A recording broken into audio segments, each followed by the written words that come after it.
Hello parents, welcome to my channel autism a genius mind. आज मैं जो video लेकर के आई हूँ, आज मैं आपके सवालों के आंसर करूँगी। बहुत सारे सवाल आ रखे हैं और बहुत सारे जो सवाल हैं वो कॉमन हैं, क्योंकि सारे ही बच्चों को लगभग एक ही तरह की दिक्कतें होती हैं।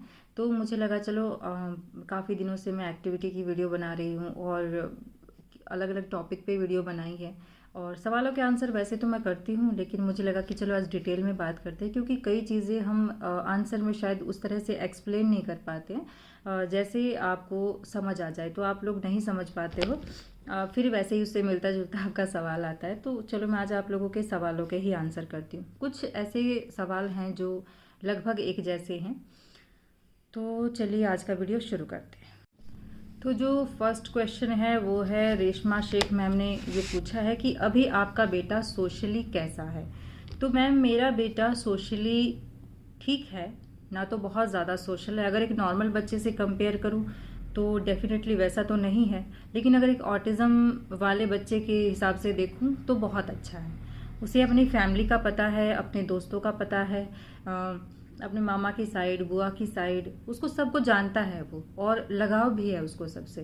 तो ऐसा नहीं है कि जैसे एक नॉर्मल बच्चा बात करता है, सबसे घुलता मिलता है, तो वैसा तो वो नहीं है। और अगर कोई बाहर का भी आकर के उससे कोई सवाल करता है तो वो एक दो सवाल का आंसर कर देता है, लेकिन ऐसा नहीं है कि उसके पास में बैठ गया बहुत देर तक बातें करना, वो चीज़ नहीं है उसमें। लेकिन सोशली ठीक है, मतलब ऐसा नहीं है कि बिल्कुल सोशल नहीं है, अपने घर परिवार को जानता है और लगाव है उसे सबसे। जैसे अब हम लोग गांव में भी जाते हैं ना, तो जैसे ही हम गांव में जाते हैं तो जा करके एक बार वो सबके घर जाता है। ऐसे जाएगा जैसे बच्चा घूमता है ना, सबके घर घूम के आता है, किसके घर में क्या चेंज हुआ है वो भी नोटिस करता है। पिछली बार जब हम गए थे ना, तो हमारे पड़ोस में एक घर है, उनके घर में कंस्ट्रक्शन का काम चल रहा था, तो उनका थोड़ा सा चेंज किया उन लोगों ने, दरवाज़ा कहीं का कहीं लगा दिया। तो वो जा कर के इतना परेशान हो गया, घर आके बोल रहा है पूजा का घर टूट गया, दरवाज़ा टूट गया, मिस्त्री ने दरवाज़ा तोड़ दिया। तो इस तरह से वो चीज़ों को नोटिस करता है, और जा कर के बार बार दीवार में जहाँ दरवाज़ा था वहाँ जा जाकर ऐसे हाथ लगा रहा है कि दरवाज़ा कहाँ चला गया। और बैठ गया चेयर पे जाकर के, जो मिस्त्री वगैरह बैठे हैं उनको बोला मिस्त्री बाथरूम बनाओ। मिस्त्री, उनको पता भी नहीं चल रहा था कि इस बच्चे को कुछ है थोड़ा बहुत दिक्कत। तो हाँ, इस तरह से वो है, इस तरह का सोशल है, लेकिन एक नॉर्मल बच्चे की तरह नहीं समझता है, हंसी मजाक नहीं समझता है, ज़्यादा थोड़े बहुत समझता है पर उस लेवल के नहीं समझता है। जो नेक्स्ट है वो है, रूपाली मैम ने मैसेज किया है कि विराज की जो एक्सप्रेसिव लैंग्वेज है वो 100% स्टेप बाय स्टेप आप उस पर वीडियो बनाइए कि वो कैसे आए। तो मैम मैंने स्पीच थेरेपी की वीडियो में ये सारी चीज़ें बताई हैं। अगर आपने 4 से 5 वीडियो है, अगर आपने स्पीच थेरेपी की सारी वीडियो देखी है, फर्स्ट से लेकर के 5 तक देखिए, आपको इस चीज़ का आइडिया हो जाएगा। तो ये चीज़ मैंने उसमें बताई है, तो इसके लिए देखती हूँ अगर अलग वीडियो ज़रूरत है, नहीं तो आप वो वीडियो देखिए, उनमें मैंने ये चीज़ लगभग बताई। नेक्स्ट क्वेश्चन है कि विराज का स्पीच कब आया। विराज को स्पीच की प्रॉब्लम कभी नहीं थी, वो जब 8-9 महीने का था तभी उसका स्पीच आ गया था, और हम जो बोलते थे वो हमारे पीछे पीछे बोलता था, लेकिन वो आया और चला गया। 3 बार उसका स्पीच आया, और जैसे एक दो शब्द उसने बोलना शुरू किया, फिर कुछ दिन उसने वो बोला, फिर वो चुप हो गया। मतलब ऐसा समय फिर आया कि वो बिल्कुल चुप हो गया, फिर उसने थोड़ा बहुत बोलना शुरू किया, वो फिर चुप हो गया, क्योंकि लैंग्वेज नहीं आ रही थी, लैंग्वेज के बिना वो आगे नहीं बढ़ पा रहा था। तो स्पीच उसका जल्दी आ गया था, और स्पीच उसका कई बार आया, कई बार वो बोल के चुप हुआ। आप में से कई लोग बोलते हैं कि हमारे बच्चे ने इस उम्र में बोलना शुरू किया था, उस उम्र में बोलना शुरू किया था, और अब नहीं बोल रहा है। तो बच्चों की जब लैंग्वेज नहीं डेवलप होती है तो फिर बच्चे आगे नहीं बढ़ पाते हैं। तो विराज का स्पीच तो बहुत जल्दी आ गया था और कई बार आया, तो स्पीच की प्रॉब्लम विराज को कभी नहीं रही। लैंग्वेज उसकी बहुत लेट से आई, वो मेहनत करने के बाद ही आई। नेक्स्ट क्वेश्चन है कि क्या मैं विराज के लिए GFCF डाइट फॉलो करती हूँ। तो नहीं मैम, मैं GFCF डाइट फॉलो नहीं करती हूँ। हाँ, मैंने विराज का मीठा बंद कर रखा है, बहुत कम मीठा उसको देती हूँ, दूध बहुत कम देती हूँ। इन दो चीज़ों में मैंने बहुत कटौती की है, और मैंने इसमें विराज में बहुत चेंज देखे हैं। जब से विराज, अगर किसी दिन ऐसा होता है कि बर्थडे हो गया, कुछ 3-4 दिन अगर विराज ज़्यादा मीठा खा लेता है, तो उसके बिहेवियर में वो अलग ही दिखता है, वो बहुत हाइपर एक्टिव हो जाता है। लेकिन अगर आप मतलब ग्लूटेन फ्री अगर आप करोगे खाने में, तो आपको आटा भी छोड़ना पड़ेगा, मतलब अनाज से बनी सारी चीज़ें आपको साइड करनी पड़ेगी, तो ये उतना प्रैक्टिकल नहीं लगता मुझे। और इसका एक और कारण है कि कोई ऐसा प्रमाण नहीं है कि इससे ऑटिज़म ठीक होता है ना। तो मुझे लगता है कि बच्चे के लिए सब कुछ ज़रूरी है। तो हाँ, मैंने मीठा बंद कर रखा है, बंद ही कर रखा है, लगभग खाता तो है पर बहुत कम खाता है। दूध बहुत कम कर रखा है। बाकी विराज का जो मन करता है वो खाता है, मैंने उसको ज़्यादा, क्योंकि एक तो वैसे ही बच्चे इतना सिलेक्टेड खाते हैं। एक क्वेश्चन है कि क्या विराज 3 साल की उम्र में हमारी बात सुनता था, मानता था? तो नहीं, 3 साल तक उसको कुछ भी नहीं पता था। 3 साल तक तो उसे अपने नाम का भी नहीं पता था, आई कांटेक्ट नहीं था, अटेंशन कुछ भी नहीं था। जब विराज का ऑटिज्म डायग्नोज हुआ था तब वो कुछ भी नहीं जानता था। तो 3 साल की उम्र तक तो कुछ भी नहीं था। हाँ, 4 साल की उम्र में उसका हल्का फुल्का आई कांटेक्ट आ गया था, एक दो शब्द वो बोलने लग गया था और अपने नाम पे रिस्पॉन्ड करने लग गया था, लेकिन 3 साल की उम्र में नहीं था ये। एक क्वेश्चन है कि विराज ने पढ़ना लिखना कब शुरू किया? तो विराज ने पढ़ना लिखना सही, तो मतलब एक सही तरीके से जिसे हम कह सकते हैं 5 के बाद ही शुरू किया। शुरुआत उसकी ड्राइंग से हुई थी। तो शुरुआत में वो सारी चीज़ें ड्राइंग ही करता था। वो ABCD भी लिखता था, उसको ड्राइंग की तरह ही करता था, ब्लैक बोर्ड के ऊपर, ज़मीन के ऊपर, कहीं भी। लेकिन ऐसे नोटबुक में लिखना उसने 5 साल के बाद ही सीखा। नोटबुक पे प्रॉपर पेंसिल से लिखना इस तरह से उसने जो है 5 साल के बाद ही सीखा। उससे पहले वो ज़्यादातर चीज़ों को ड्राइंग के थ्रू ही सीखता था। लेकिन हाँ, उसको ABCD आ गया था 5 साल की उम्र तक पढ़ना, और उसको पहचान हो गई थी। 10 तक काउंटिंग आ गया था लिखना, लेकिन नोटबुक में लिखना पेंसिल से ये उसका 5 के बाद ही आया। एक क्वेश्चन है कि बच्चे की अंडरस्टैंडिंग पे कैसे काम करें? अंडरस्टैंडिंग बच्चे की लैंग्वेज से आती है। अगर वो आपकी बात समझने लग जाएगा तो फिर वो मानने भी लग जाएगा। जिन बच्चों की अंडरस्टैंडिंग आती है वो लैंग्वेज से ही आती है। तो लैंग्वेज बहुत ज़रूरी है। जिन बच्चों की लैंग्वेज नहीं आती है, चाहे वो कितना भी कुछ सीख जाए, वो हमें कनेक्ट ही नहीं लगते हैं। तो अंडरस्टैंडिंग बच्चे की तभी आएगी जब वो आपकी बात समझेगा तो सब फिर बोलने भी लग जाएगा। बोलेगा भी बच्चा तभी जब वो आपकी बात समझने लग जाएगा। तो बोलने से पहले भी समझना ही ज़रूरी है। तो अंडरस्टैंडिंग लैंग्वेज से आएगी। हम 10 चीज़ों में उलझ जाते हैं, लेकिन हम सबसे ज़रूरी चीज़ पे काम नहीं करते हैं, जो लैंग्वेज है।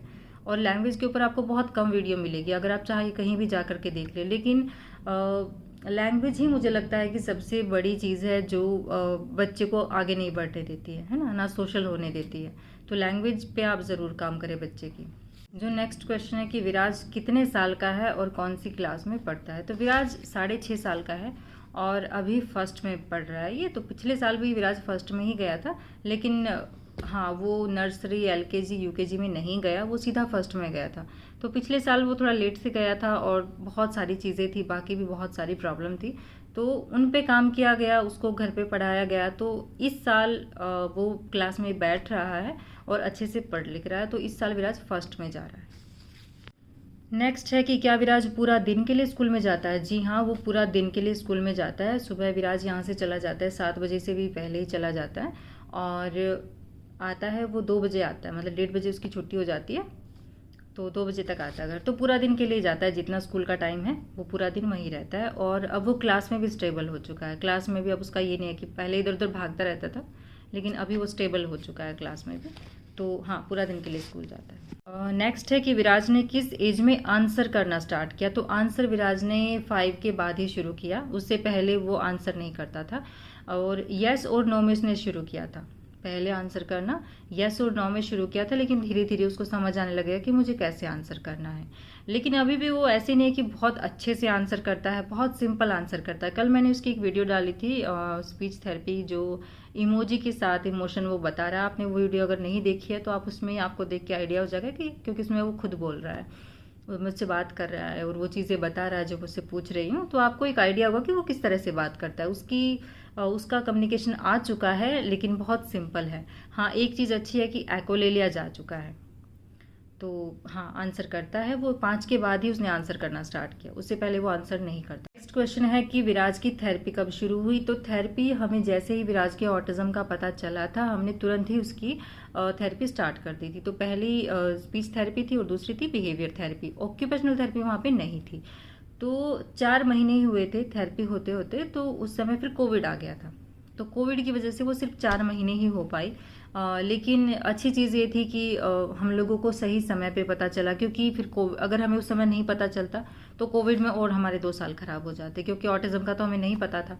तो विराज की सिर्फ उस समय 4 महीने ही थेरेपी हुई, और OT हमने उसकी पिछले साल शुरू की थी। मतलब जब हमने इसको स्कूल में डाला था उस समय पे, जब वो स्पेशल स्कूल में जाता था, 5.25 साल का था, तब हमने उसकी ओटी शुरू की थी। ओटी अभी तक मतलब चली है, 1 साल चली विराज की ओटी। तो हाँ, बस यही हमने थेरेपी कराई है उसकी घर पे, लेकिन उस पर बहुत मेहनत की गई है और आसपास के जो माहौल है उससे जोड़ने के लिए बहुत मेहनत की गई है। तो थेरेपी के साथ साथ आप अगर घर पे भी मेहनत करोगे, और घर पे ऐसा नहीं है कि आप सिर्फ एक्टिविटी को ही देखो या बहुत सीमित चीज़ें देखो, नहीं, घर में आपकी जितनी चीज़ें हैं, काम हैं, घर के बाहर जो चीज़ें हैं, आप हर चीज़ से बच्चे को कनेक्ट कीजिए। बहुत सीमित चीज़ों को ना देखें कि बस थेरेपी होगी ऐसे ही होगी। तो नेक्स्ट है कि विराज किस एज में सुसु ट्रेन हुआ। तो विराज का 3 साल की उम्र में जब जो स्पीच थेरेपिस्ट थी तो उन्होंने बताया कि ऐसे ऐसे आपको बच्चे को ट्रेनिंग देना है इस चीज़ की, क्योंकि विराज को उस समय तक कुछ नहीं पता था। तो फिर मैंने उसको ट्रेनिंग देना स्टार्ट किया, तो वो बताने लग गया था, मतलब वो 1 महीने से भी पहले बताने लग गया था कि सुसु आई, क्योंकि मैं उसको टॉयलेट में ही लेके जाती थी, हर आधे घंटे में मैं उसको टॉयलेट में लेकर के जाती थी। फिर उसको ये हो गया कि मुझे इधर ही आना है, और कपड़ों में, क्योंकि उसको आदत नहीं रही फिर कपड़ों में टॉयलेट करने की, तो उसको थोड़ा समझ आने लग गया था। फिर उसको मतलब ऐसे लगने लगा कि नहीं मेरे कपड़े गंदे हो गए, तो वो वहाँ जाके अपने आप खड़ा हो जाता था। फिर धीरे धीरे वो बताने लग गया कि सुसु आई है, सुसु आई है, ऐसे बताने लग गया था। लेकिन हाँ, इंडिपेंडेंटली अगर मैं बोलूँ, क्योंकि अभी मुझे पता भी नहीं चलता वो कब जाता है कब आता है, तो वो 5 साल के बाद स्टार्ट हुआ उसका खुद से जाना, खुद से मतलब अपने आप से ही जाता है और अपने आप ही टॉयलेट करके आ जाता है। तो अब वो इंडिपेंडेंट हो चुका है, तो वो 5 साल के बाद हुआ। बाकी बताने वो 3 साल की उम्र में लग गया था। क्वेश्चन आया है कि मेरा बेटा 3 साल का है, अभी बोलना शुरू किया है, खुद से ही 2 वर्ड्स पे आ गया है, नाना बोलता है पर यस नहीं बोलता है। कोई बात नहीं मैम, अगर नो बोल रहा है तो यस भी बोलेगा। और जब आप बच्चे को सिर्फ ये ना सोचे कि वो अपने आप से सीख जाएगा, जब आप बच्चा घर पे होता है आप उससे बात करिए, उससे कनेक्ट होने की कोशिश करिए। और स्पीच थेरेपी वाली आप वीडियो देखिए, मैंने उनमें काफ़ी डिटेल में ये चीज़ें बताई है, तो आप स्पीच थेरेपी वाली सारी वीडियोस देखिए, आपको आइडिया होगा कि कैसे बच्चे को बोलना सिखाना है। एक क्वेश्चन है कि मेरा बेटा से अगर पूछो कि टेबल कहाँ है, तो वो उंगली से पॉइंट करके बताता है कि वहाँ है, मतलब उंगली से पॉइंट सही करता है। लेकिन जब हम पूछते हैं कि ये क्या है, तो वो बोलता है ये क्या है। इसे हम एकोलेलिया कहते हैं, और इसका मतलब है कि बच्चे को आपके सवाल समझ नहीं आ रहे, बच्चे को लैंग्वेज डिसेबिलिटी है। कोई बात नहीं, सारे बच्चे शुरू में ऐसा ही करते हैं जिन बच्चों को लैंग्वेज डिसेबिलिटी होती है। उसको मतलब टेबल का मतलब उसको पता चल गया, वो टेबल उसको पता है कि वो टेबल रखी है, तो उसने सही पॉइंट किया है। अच्छी बात यह है कि उसको समझ आ रहा है ना, उसको समझ आ रहा है कि वो टेबल है, और उसने अगर पॉइंट किया है तो उसको ये भी पता है कि उसको वो मतलब पॉइंटिंग भी सीख गया है, लेकिन वो बोल नहीं पा रहा उस चीज को। इसका मतलब है कि आपका बच्चा अभी सिर्फ 1 वर्ड जानता है ना, चीजों के नाम जानता है, ये पिलो है, ये चेयर है, ये फैन है। तो ये सवाल जवाब करने का टाइम भी नहीं है। अगर आपने फर्स्ट वीडियो देखा है, ये चीज़ मैंने फर्स्ट वीडियो में ही एक्सप्लेन करी है कि आपको शुरुआत में सवाल जवाब नहीं करने। शुरुआत में आपको बच्चे को बहुत सारे वर्ड्स देने हैं, फिर आपको 2 वर्ड सेंटेंस देने हैं। जैसे शुरू में आप सारी चीज़ों के नाम बताओगे, ये पेन है, ये कॉपी है, ऐसे करके एक एक करके बताओगे। उसके बाद पेन से लिखते हैं, है ना। तो फिर इस तरह से आप पहले उसको सेंटेंस दोगे, पहले आप उसको सिर्फ सेंटेंस दोगे बहुत सारे। जब बच्चा खुद से सेंटेंस बोलने लग जाएगा तब जाकर के सवाल जवाब किए जाते हैं। अगर आपको इस सवाल का एकदम प्रॉपर आंसर चाहिए तो आप स्पीच थेरेपी की बिल्कुल जो पहली वीडियो है, मैंने जो सबसे पहली वीडियो डाली थी, आप वो देखिए, आपको आपके सारे आंसर मिलेंगे। अभी आपका बच्चा आंसर करने के लिए तैयार नहीं है, ठीक है, उसको सिर्फ 1 वर्ड पता है तो उसको वो बता रहा है ना। तो अभी बच्चे को, अब बच्चा अभी उस लेवल पे नहीं आया है, तो आप जाकर के स्पीच थेरेपी की जो मेरी बिल्कुल पहली वीडियो है वो देखिए, उसमें मैंने इसका बहुत ही अच्छे से जो है इस चीज़ को एक्सप्लेन किया है। जो नेक्स्ट क्वेश्चन है वो है कि क्या माइल्ड ऑटिज्म घर पे ठीक हो सकता है। तो मैम, माइल्ड और मॉडरेट ऑटिज्म के बारे में ऐसा कहा जाता है कि ये दोनों ही तरह का ऑटिज्म ठीक हो जाता है एक एज के बाद। तो हाँ, ठीक हो सकता है। और माइल्ड तो जो बच्चे होते हैं ना, जो बिल्कुल सच में जो माइल्ड ऑटिज्म वाले बच्चे होते हैं, वो तो नॉर्मल बच्चों के बिल्कुल आसपास ही होते हैं, बचपन में ही वो थोड़ा ही अलग होते हैं।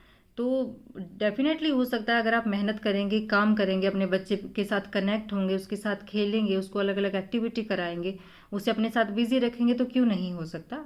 ऑटिज्म माइल्ड और मॉडरेट वाला ठीक हो सकता है। सीवियर में थोड़ा सा ज़्यादा मेहनत करनी पड़ती है लोगों को, और सीवियर का मुझे ज़्यादा नहीं पता है, क्योंकि सीवियर बच्चे मैंने जो सच में मैंने सीवियर बच्चे देखे हैं वो थोड़ा ज़्यादा ही मतलब कहते हैं कि मुश्किल उनकी सिचुएशन होती है, वो बिल्कुल ही समझ नहीं आते, सच बताऊं तो।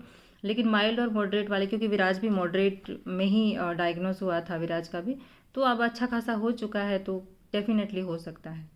अगर आप सोच सकते हैं, अगर आप विश्वास कर सकते हैं कि ठीक होगा, तो वो ज़रूर हो सकता है। एक क्वेश्चन है कि बच्चे को दूसरे बच्चों के साथ खेलना कैसे सिखाएं। तो इसका एक बहुत ही सीधा सा जवाब है कि पहले बच्चे को आप अपने साथ खेलना सिखाएं। घर पे घर वालों के साथ, अगर आपके घर में दूसरे बच्चे हैं उनके साथ मिक्सअप कीजिए। बाहर जाकर के बच्चा बहुत बाद में खेलता है।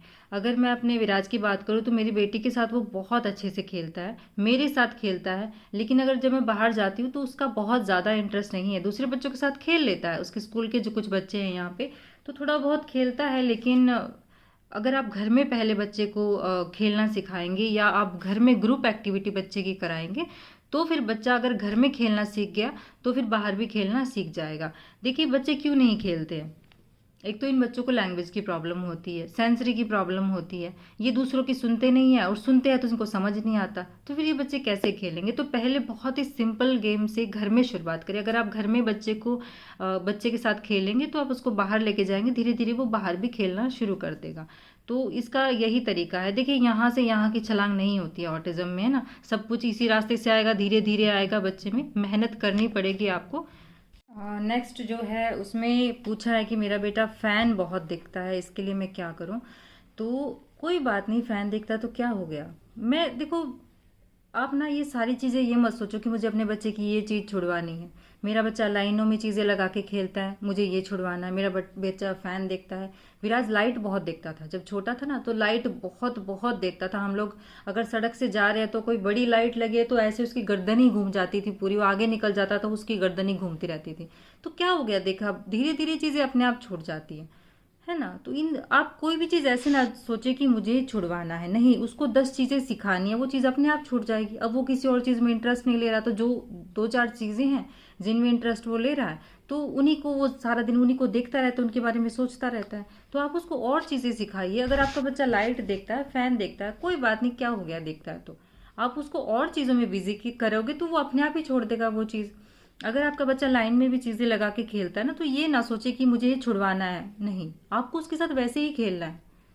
विराज की तो बहुत आदत थी, वो चीज़ों को बेड के चारों तरफ ऐसे तकिए लगा लेता था, कुछ खिलौने चादर वगैरह लगा लेता था, और किसी को बेड पे बैठने नहीं देता था। लेकिन हम उसके वो सारे गेम एंजॉय करते थे उसके साथ। हम और चीज़ें ला ला के देते कि चलो। इसी तरह से बच्चे के साथ मिक्सअप होना पड़ता है। अगर आप अपनी पसंद की चीज़ों से शुरुआत करना सोचोगे तो थोड़ा मुश्किल हो जाएगा, क्योंकि अगर बच्चे का इस चीज़ में इंटरेस्ट है तो अच्छी बात है ना कि आपको वहाँ पे उसका अटेंशन लाना ही नहीं हो, पहले से उसका अटेंशन आया उस चीज़ में।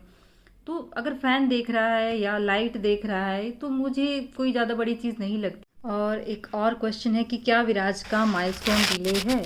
तो हाँ, विराज ने चलना बहुत देरी से शुरू किया था, बैठना बहुत देरी से शुरू किया था। विराज ने मेरे ख्याल से 17 से 18 महीने की उम्र में जाकर के चलना शुरू किया था। तो हाँ, उसका माइलस्टोन डिले शुरू से ही मुझे लगता था कि वो वैसा नहीं लगता था जैसी मेरी बेटी थी। जब मैं उसे मालिश करती थी तो वो अपनी बॉडी को वैसे होल्ड नहीं करता था जैसे एक नॉर्मल बच्चा करता है। तो हाँ, विराज का माइलस्टोन डिले है, और ज़्यादातर बच्चों में ये चीज़ होती है कि वो चलना देरी से शुरू करते हैं, बैठना देरी से शुरू करते हैं, अपनी गर्दन देरी से संभालते हैं। तो ये सारी चीज़ें माइलस्टोन डिले होता है, बहुत सारे बच्चों में होता है, विराज में भी था। तो ये आपके कुछ क्वेश्चंस थे जिनके मैंने आंसर किए हैं, और भी कुछ क्वेश्चंस हैं उनके ऊपर मैं फिर कभी दोबारा वीडियो बनाऊंगी। तो आप लोग पहले ऑटिज्म को ठीक से समझिए, और अगर आपके मन में ये डर है कि मेरे बच्चे का क्या होगा, प्लीज़ आप इस चीज़ को साइड कर दीजिए, है ना। धीरे धीरे अपने बच्चे पे काम करेंगे, धीरे धीरे बच्चे में सुधार आता है। जो लोग कुछ, मैंने बहुत वीडियो देखी है, 1 महीने में बच्चे को बोलना सिखाइए, है ना, 15 दिन में बच्चे को बोलना सिखाइए, इस तरह की वीडियो होती हैं। लेकिन मुझे नहीं लगता कि ऑटिज्म में इतना जल्दी सब कुछ ठीक हो जाता है। 3 से 4 साल तो कम से कम लगेंगे बच्चे को आपसे सही से कनेक्ट होने में, अपनी बात कहने में, अपनी बात समझाने में, और प्रॉपर लैंग्वेज आने में तो मतलब मुझे पता नहीं कितना टाइम लगता है। लेकिन मेरा अब तक का जो एक्सपीरियंस रहा विराज के साथ, क्योंकि मैंने खूब उस पर शुरू से ही मेहनत की है, जब से हमें पता चला था उस दिन से ही हम मेहनत कर रहे हैं। तो ये चीज़ें आप थोड़ा सा डिटेल में देखिए, मेरी सारी वीडियोज़ देखिए। पिछली वीडियोज़ में मैंने ये सारी चीज़ें एक्सप्लेन करने की कोशिश की है, शायद आपने सारी वीडियोज़ नहीं देखी हैं। लेकिन आप थोड़ा सा ऑटिज्म को पहले समझिए, इस चीज़ से डरना बंद कर दीजिए। ऑटिज्म से आपने डरना नहीं है, ऑटिज्म को समझना है। अगर आपको समझ आ गया तो आप जो है फिर इस चीज़ से अपने बच्चे को आप बाहर निकाल लेंगे धीरे धीरे।